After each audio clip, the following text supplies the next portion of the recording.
Hello, thank you very much for joining us for the first Discover Nikkei Nima Voices series. My name is Yoko Nishimura, project manager for the Discover Nikkei website at the Japanese American National Museum.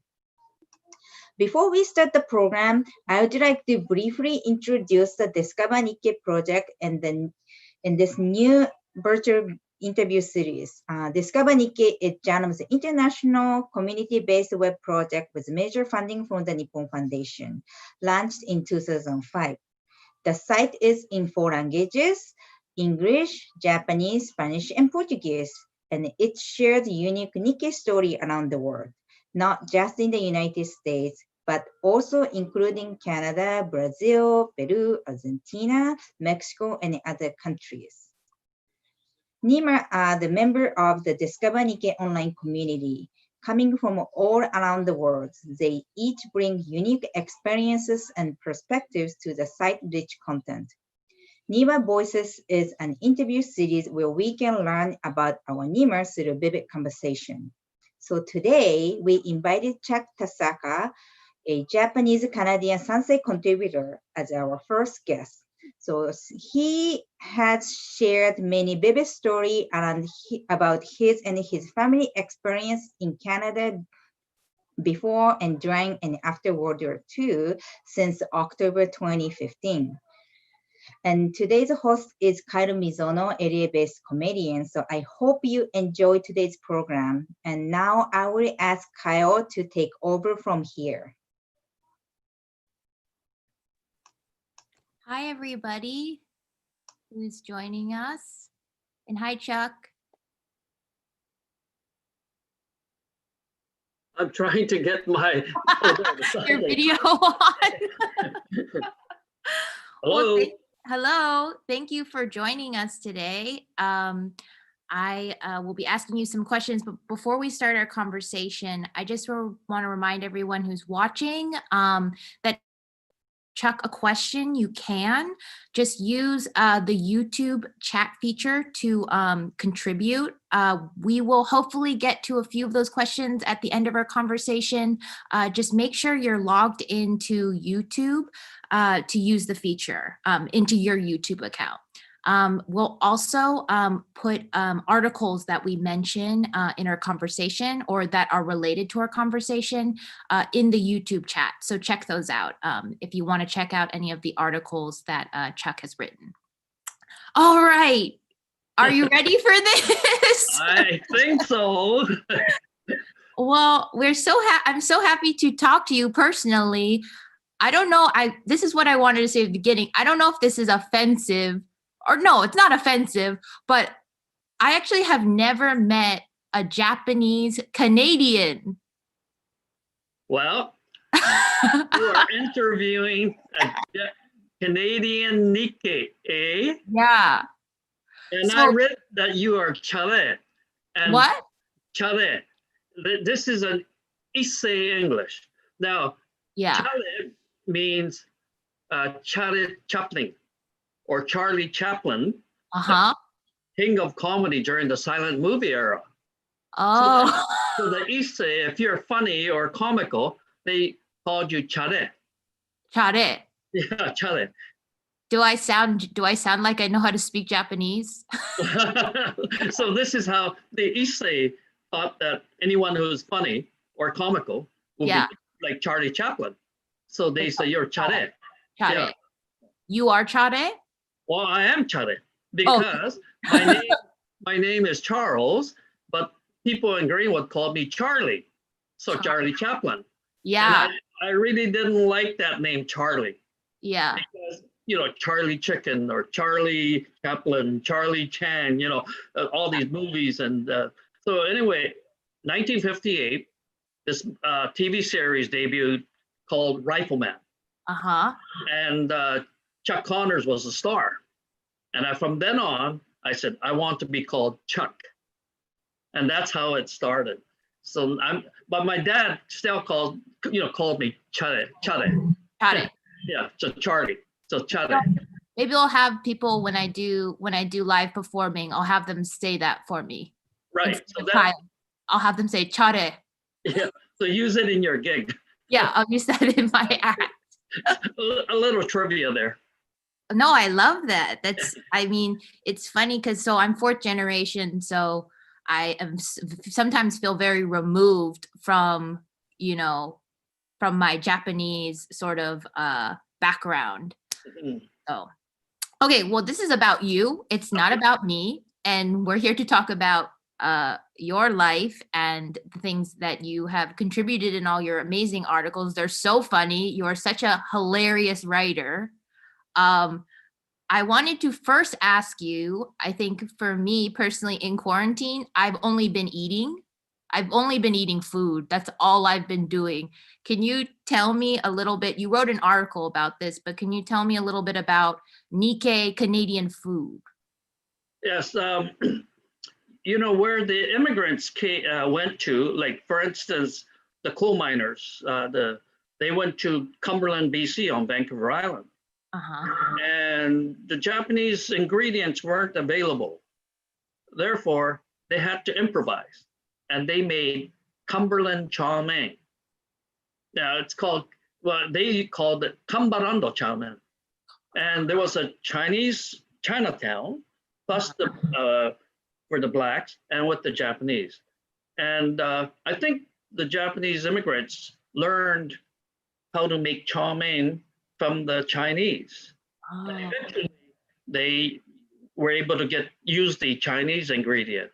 But at first, they used Italian vermicelli to make chow mein, because that's the only thing that was available back then. Wow. 1800s or late 1800s. So this is how they had to improvise, and they created their own chow mein. Yeah, So their own. chow mein. Do people still eat that now? Oh, yes. Yeah. There are people who still make Kambarando chow mein.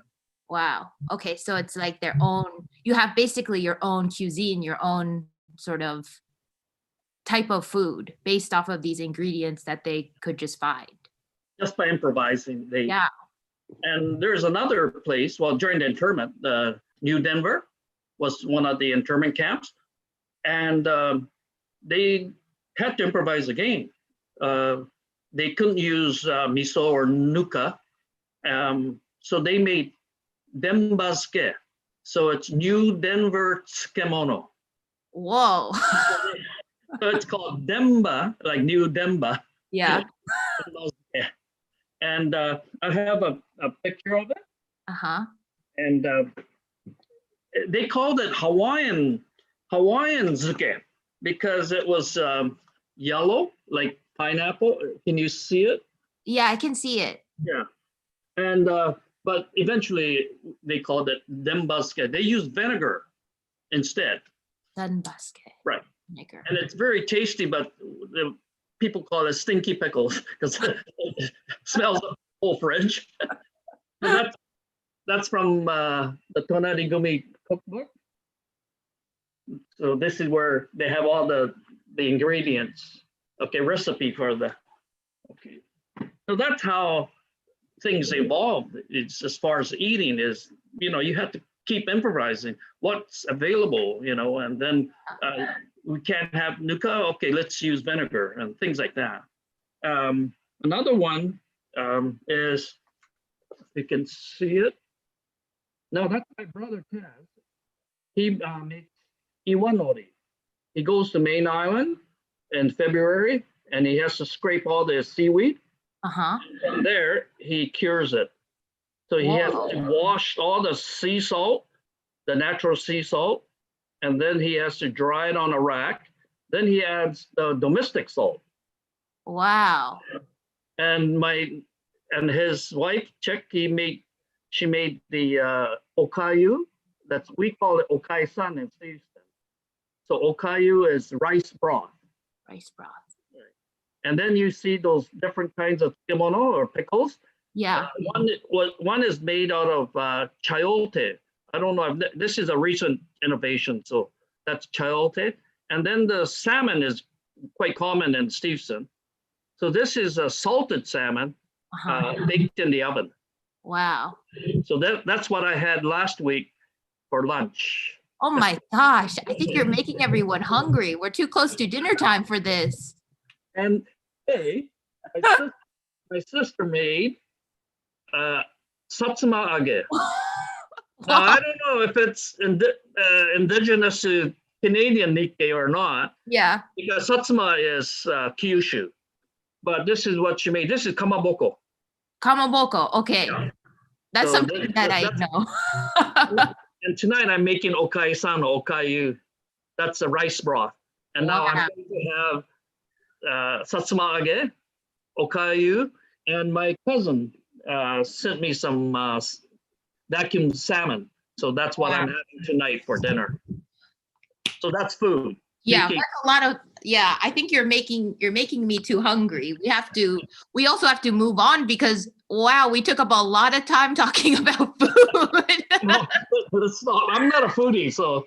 So one thing I do want to ask you is that you grew up in Greenwood, British Columbia, and I believe that is the first site of Japanese Canadian incarceration during World War II. So could you talk a little bit about how that came about and how were Japanese people treated during that time? And how was it different, from other different sites in Canada? Well, Greenwood is unique because the leaders, like the mayor of the town, Mm-hmm. W.E. MacArthur Sr., he wrote a want ad saying that he will not refuse to accept the Japanese Canadians.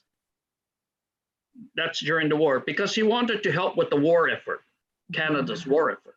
Now, going back a little ways, there was a Japanese Catholic mission on Powell Street, or Nihonmachi, in Vancouver, started by Sister Mary Stella in 1926.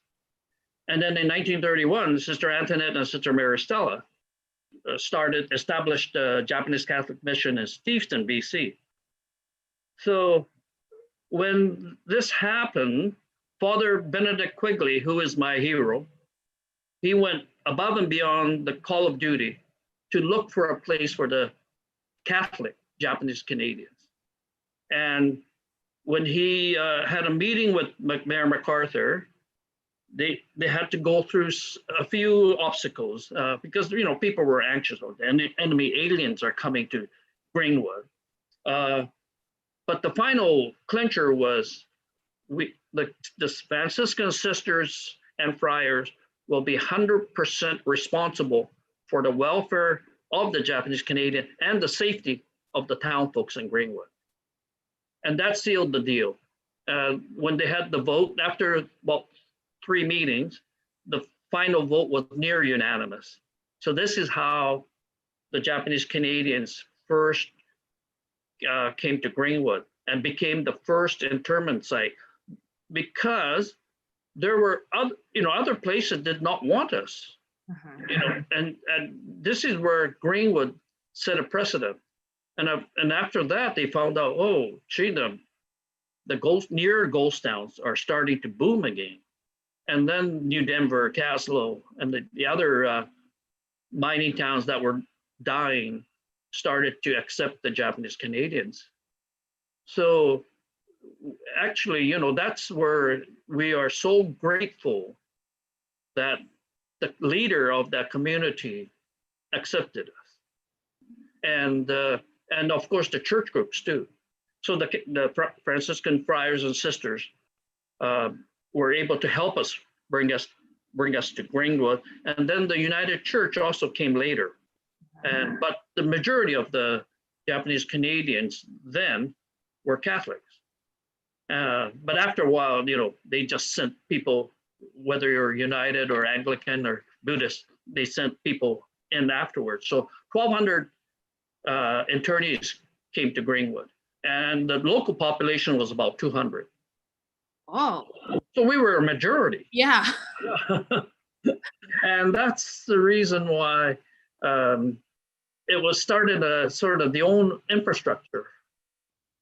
So this from 1940 to up to 1945, then unlike the Japanese Americans who were able to go back to the coast in late 1944, 45, the Canadian government said, no, from 1946, you must go east of the Rockies or to Japan. And that was a turning point, like places like Lemon Creek or Paw Paw. Well, they were living in temporary shacks. So once the war was over, okay, we're going to tear down the shacks. You have to make a choice of going east of the Rockies or to Japan. Whereas the Canadian or the Greenwood community wanted us. And I like to sort of show you a picture. This is a newspaper article. If you can see a little bit, it says,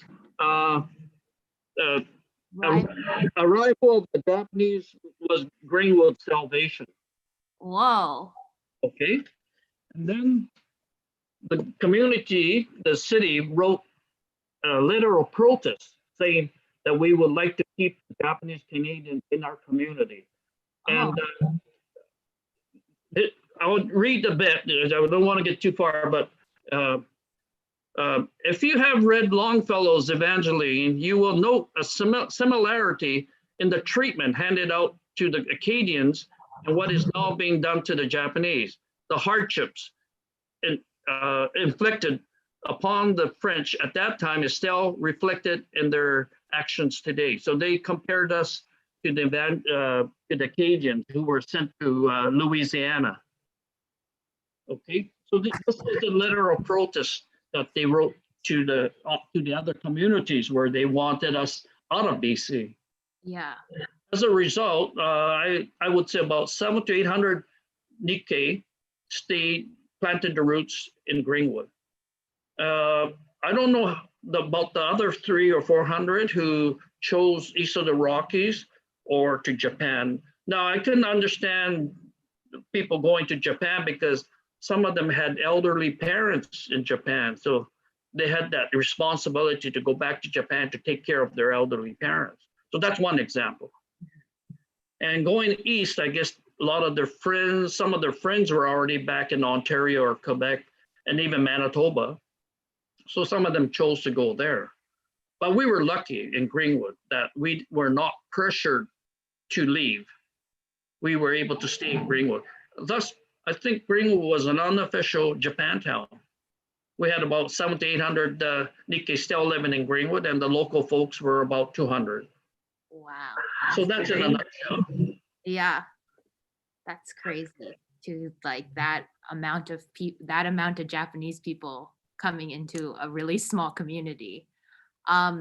We actually are almost out of time, Chuck. Can you believe that? It went by so fast. But before we like kind of come to an end, I just want to see if there's any okay, so I think we can go for a little bit longer. I want to talk about one of I read a bunch of your articles. One of my favorite ones was about the Nisei Nicknames. So I wanted you to sort of talk about, you are not Nisei. Aren't you Sansei? I'm Sansei officially. Your parents would be Nisei. Yes, but they went back to Japan when they were still young. Oh, so you're kind of on the cut? I'm kind of half Nisei. I'm almost Nisei rather than Sansei. Yeah. Our parents couldn't speak English. Oh. When they returned from Japan. So could you talk a little bit about some of those nicknames? Okay. Well, back in the old days, everyone had pretty much nicknames, right? Like if you look at the sports, like Yogi Berra and Pee Wee Reese, Junior Gilliam, and athletes had nicknames. Yeah. With us, it was all standard. So we thought that this one fella named Tiki Higashi, I thought that was his real name. And then it wasn't until 70 years later when I read his obituary that his real name was Takashi. Now, how did he get the name Tiki? Well, he lived in Union Bay, and that's where when his the father was a coal washer. It's near Cumberland, and that's where the coal was. And then they had to ship out the coal. So he would ride the bicycle back and forth in this little town of Union Bay. And this, I think it was a Hagujin fella, man, who saw him riding his bike, and he would put a cardboard, or, you know, like we used to use baseball cards, and we would attach it to the bicycle so that you could put it between the spokes. Then when you rode the bicycle, it made that tick, tick, tick, tick, tick song. And that was our, I guess, the children's version of a motorcycle. Yeah. So when he came to Greenwood, he was Ticky. It would be nice. I wish they still did kind of nicknames like that. I feel like nicknames nowadays are just based off of the person's name. They're not that creative. Yeah, so bland. Yeah, it's just, you just take the name and that's But one thing though is that with nicknames, we weren't politically correct. Oh. So if you were a little overweight, they would, no. pate, you know, for fat, porky, lard. So maybe it's better the way it is, because you know, I don't want anyone calling me Porky. And there was another fella. He, I guess he used to cry. Maybe his older brother used to beat him up. Uh-huh. So he was called Miso, like Naki Miso. Like in Japan, you would say Nakimushi. Uh-huh. So Mori Shinichi is a singer. He sang a tearjerker song. Oh. He was called Nakimushi. Oh. But in our town of Greenwood, we called these cry babies. Yeah. Nakimiso. So I'm glad that this person's name was shortened to Miso. Oh. He's still alive, and he's a kind, gentle person. So he was called Miso. And there was some really odd Japanese nicknames like Henonaka. Now, he and naka, Henonaka. Well, the he means, I don't want to, if I can use the word flatulence. And so inside flatulence, that's a literal translation. Poor guy who had that name. Yeah, that's a terrible nickname. And then this other boy, well, the parents were not rich. So when he got a haircut from my dad, would cut it right down to the bottom, you know, like a Buddhist monk. So the kids called him Bonsan, like Buddhist monk. Oh. That's not a bad nickname. No, it isn't. But because he shaved his head so close to the scalp that he looked like a monk. The Bonsan. Yeah. And then this other fella, well, he wanted to get his hair cut short too for the summer. And so when he came out of the barber shop, the Nikkei ladies, they looked at him and said, "Whoa, omonki," like a monkey. Looked like a monkey. Oh, no. So, omonki, you know, the honorific use of the word omonki. So his nickname was Omonki. Wow. These are very funny nicknames. We do have a question, Chuck, from someone who's watching. So I'm going to read it and share it with you. Okay. This question is from Jun. Thank you so much, Chuck, for sharing your knowledge on the JC experience. I actually have your book, My Home, My Furusato, and I'm looking forward to reading it after my midterm exams. Ha ha ha. Oh, so student. Have you ever been back to Greenwood after the war? Do you know if there are any remnants of the Nikkei community there, buildings, memorials, etc.? Well, okay, I have to keep it short, right?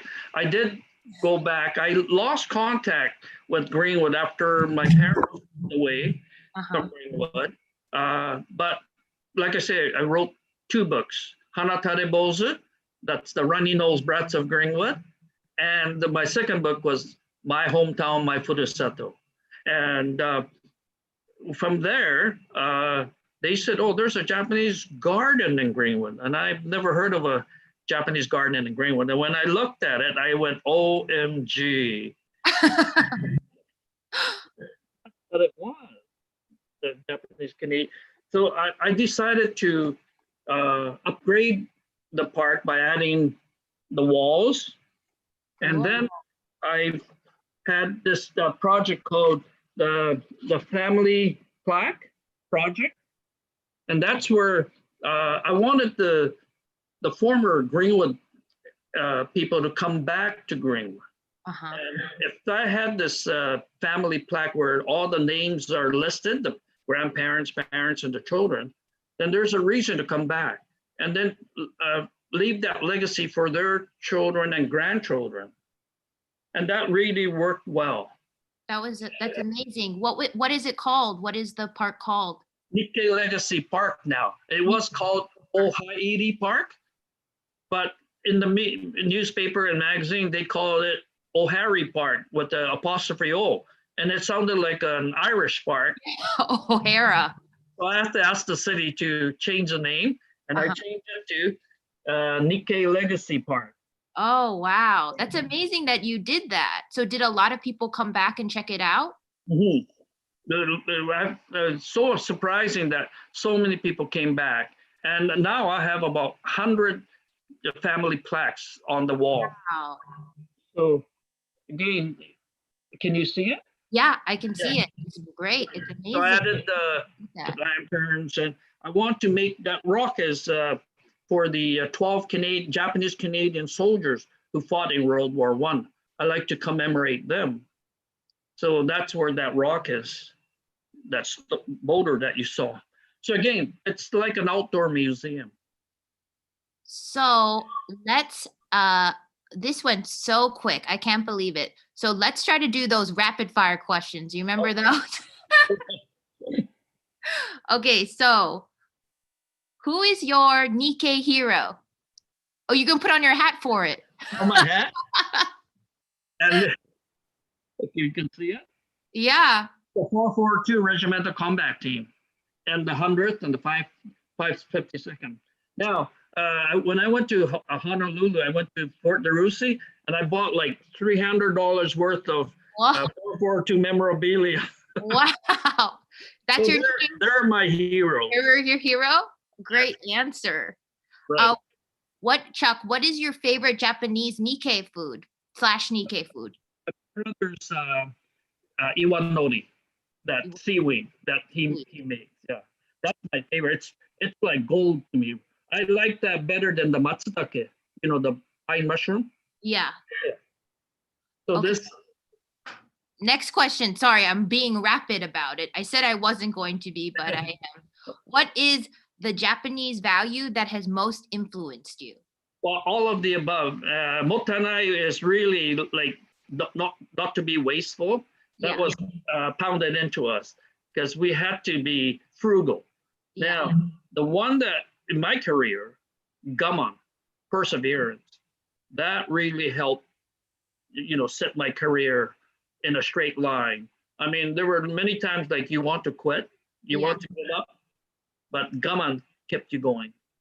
So I really cherish that trait that the Issei and the Nisei gave to us. Okay, and then the last question, what do you like most about Discover Nikkei? This is where it opened a wide range. To me, I felt like I had an arts degree, but then after reading Discover Nikkei, it seemed like I had a PhD degree. I learned so much. Like, I didn't realize there were immigrants to Cuba, Mexico. I've heard about Brazil and Peru, but not places like Mexico and Cuba. And all the different Nikkei experiences that I was able to read and to learn, that really helped me a lot to give me different perspective. Yeah. So, and also I like reading about the Japanese Americans. This one author, I think her name is Emiko Tsuchida. She writes about Japanese Americans, like could be just an ordinary person, but very interesting background, very interesting story. So I like to read about people. Yeah. That's really interesting for me.